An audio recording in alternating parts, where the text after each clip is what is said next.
ఎంత యథేచ్ఛగా సాగుతుందంటే ముఖ్యంగా ఉమ్మడి విశాఖ జిల్లాలో సీనియర్ నాయకులైనటువంటి తెలుగుదేశం నాయకుల యొక్క కనుసన్నలో నడుస్తుంది కాబట్టే ఇవాళ ఆ ఏరియాలోకి ఎక్కడా కూడా పోలీస్ వ్యవస్థ వెళ్ళడం కానీ పట్టుకోవడం కానీ జరగట్లేదు.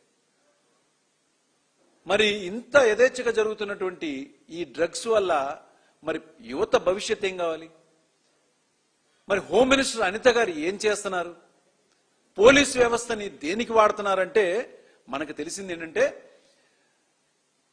వైఎస్ఆర్ కాంగ్రెస్ పార్టీ మీద కక్షపూరితంగా పెట్టేటువంటి కేసులకి పూర్తిగా ఈ పోలీస్ వ్యవస్థను వాడటం జరుగుతుంది. అంతేగాని రాష్ట్రంలో జరుగుతున్నటువంటి ఇలాంటి అరాచకాలను పట్టించుకోవడాకో లేకపోతే ఈ గంజాయి వల్ల యువత పాడైపోవడం, ముఖ్యంగా కాలేజీల అడ్డా, నగర శివారుల అడ్డా, అంటే ఏ స్థాయిలో దీన్ని తీసుకెళ్తున్నారంటే మరి భవిష్యత్తు ఏమైపోద్దో యువతది నాకు అర్థం కావట్లేదండి.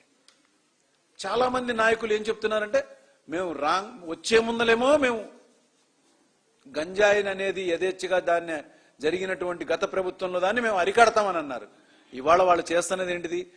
కేవలం పైన పటారం లోన లొటారం ఉన్న సామెత చెప్పినట్టుగా ఉందండి.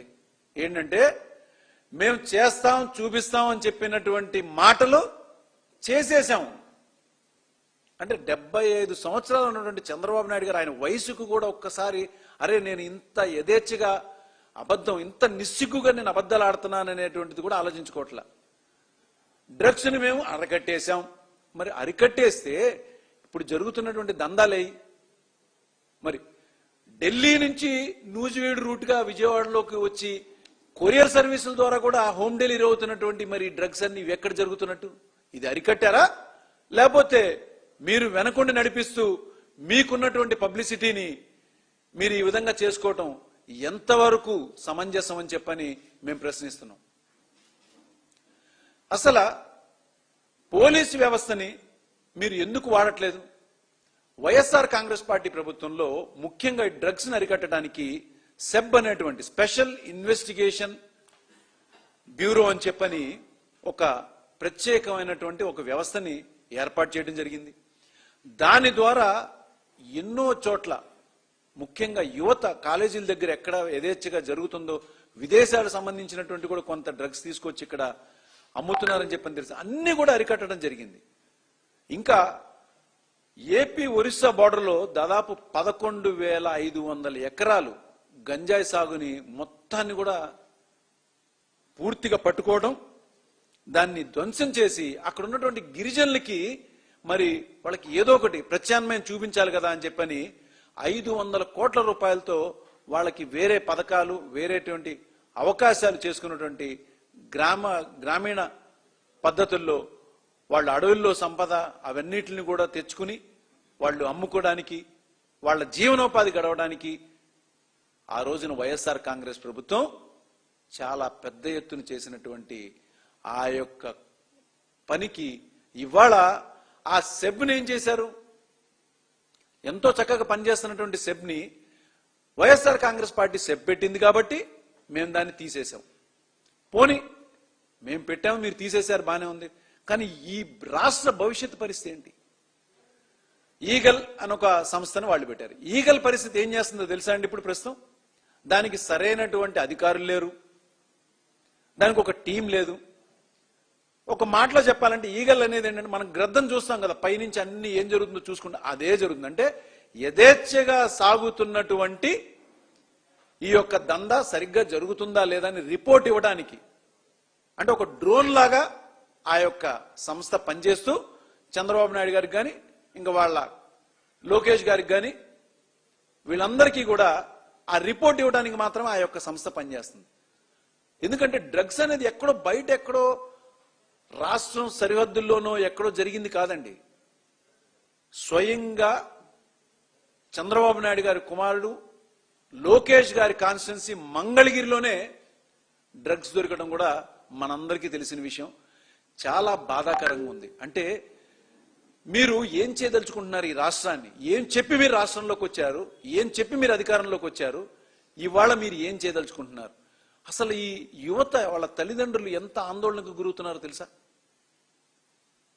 చాలా బాధగా ఉంది. చంద్రబాబు నాయుడు గారు, మీరు దీని విషయంలో తీసుకోవాల్సినటువంటి నిర్ణయాలు ఏదైతే పోలీస్ శాఖను మీరు వాడుతున్నటువంటి విధానం చూస్తే రాష్ట్ర ప్రజలు దాన్ని తప్పనిసరిగా మీకు సరైన రీతిలో బుద్ధి చెప్తారు. దీన్ని మీరు కూడా మార్చుకోకపోతే వైఎస్ఆర్ కాంగ్రెస్ పార్టీ తరఫున మేము కూడా దీన్ని కోర్టుకు వేసి తప్పనిసరిగా అన్ని చోట్ల వ్యవస్థలు సరిగ్గా పనిచేసే విధంగా మేము దీన్ని ముందుకు తీసుకెళ్తామని చెప్పని మీకు తెలియజేస్తున్నాం. సరే, ఇంకొక విషయం ఏంటంటే విద్యా, వైద్యం, ఆరోగ్యం ఈ విషయాల్లోకి వస్తే కూటమి ప్రభుత్వం తీసుకున్నటువంటి ఎన్ని రకాల తప్పులు తడకలు వాటిల్ని పక్కకు తోసి మీరు ఆ యొక్క విద్యా సంస్థల దగ్గర అక్కడ ఈ డ్రగ్స్ ని అమ్మడానికి పూర్తిగా వాడటం అనేది ఎంతవరకు కరెక్ట్ అండి? చాలా బాధ అనిపిస్తుంది. యువత పరిస్థితి రేపు రానున్న రోజుల్లో ఎలా అయిపోతుందో, ఏమి మీరు సందేశం ఇవ్వదలుచుకున్నారో అని చెప్పని మాకు అర్థం కావట్లా. ఒక పక్క మీరు వాగ్దానాల పరంగా ఏం చేశారు? సూపర్ 6, సూపర్ 7 మేము వచ్చామంటే ఇచ్చేస్తాం, గత ప్రభుత్వం ఇచ్చినటువంటి హామీల కన్నా ఎక్కువగా మేము ఇవి అమలు చేస్తామని చెప్పని, మరి అసలు కనీసం కొద్దిపాటి సిగ్గు కూడా మీరు పడకుండా హామీలు మేము అమలు చేసేసాం, super hit, super 6, super hit, super 6 అని చెప్పని దానికి ఒక కార్యక్రమం పెట్టడం, అదొక ఖర్చు. చేశారా చేయలేదా అనేది ప్రజలందరికీ తెలుసు. ఇంకొకటి, సినిమాలు హిట్ అయితే పెట్టుకుంటారు చూసారండి, 100 రోజులు సక్సెస్ సభ అన్నట్టుగా మాది మంచి ప్రభుత్వం, 100 రోజులు మంచి ప్రభుత్వం. ఏంటిది? ఇవన్నీ చేయాల్సిన పని ఏంటిది? మీరు చేస్తున్న పని ఏంటిది? ఇక్కడ డ్రగ్స్ ని ఇంకా చాలా చాలా భయంకరమైన విషయం అండి. MDMA, అది ఆ మాదక ద్రవ్యం అనేది ఒకసారి ఇంకా రాష్ట్రంలో గన స్ప్రెడ్ అయిందనుకోండి, యువత ఎలా మారిపోతారంటే ఒక సైకోల్లాగా మారిపోతారు. అది కన్నా తీసుకోవడం మొదలు పెడితే వాళ్ళు ఇంకా ఆడవాళ్ళని ఎట్లయినా కానీ అంటే రేప్ చేయడానికే కానీ, వాళ్ళని ఇబ్బందులు పెట్టడానికే కానీ, లేదా మర్డర్ చేయడానికే కానీ వెనకాడరు. అంత దారుణమైనటువంటి ఆ యొక్క మాదక ద్రవ్యం ఆఖరికి అది కూడా ఈ రాష్ట్రంలోకి వచ్చేసింది. ఇవన్నిటికీ ఏంటంటే మీరు ఇస్తున్నటువంటి కేవలం ప్రభుత్వం యొక్క అండదండలతోనే ఈ రాష్ట్రంలో జరుగుతుంది. మరి ఇంకా ముఖ్యమైన విషయం ఏంటంటే, మనకి